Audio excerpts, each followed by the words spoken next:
বন্ধুরা, আবারও চলে এসেছি একটি নতুন ভিডিও নিয়ে। আজ আমি আলোচনা করব ভ্যাকসিন সম্বন্ধে।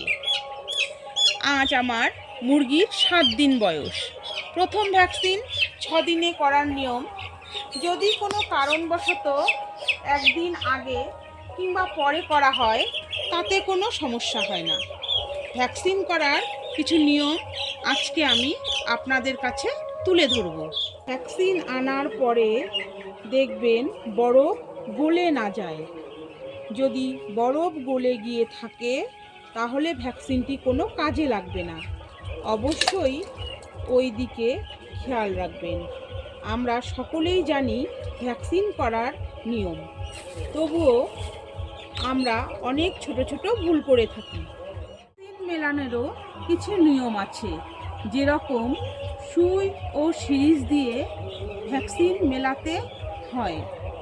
আমরা অনেক সময় তাড়াহুড়ো করে ভ্যাকসিনটি ফ্লাক্স থেকে বের করে মুটকি খুলে ঢেলে মিশিয়ে নিই।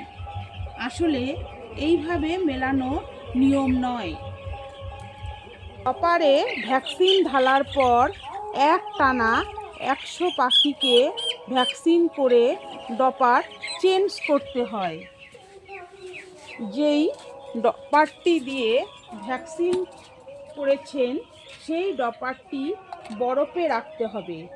আবার বরফে রাখা ড্রপার দিয়ে 100 পাখিকে ভ্যাকসিন করতে হবে।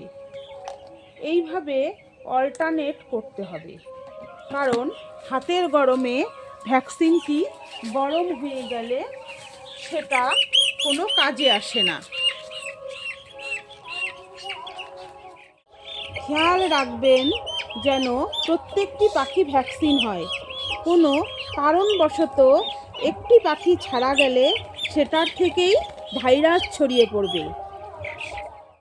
ভ্যাকসিন হয়ে গেলে জল শোধন করা যাবে না, প্লেন জল চালাতে হবে। ভ্যাকসিন করার পরের দিন পাখিতে B904 দিয়ে স্প্রে করতে হবে।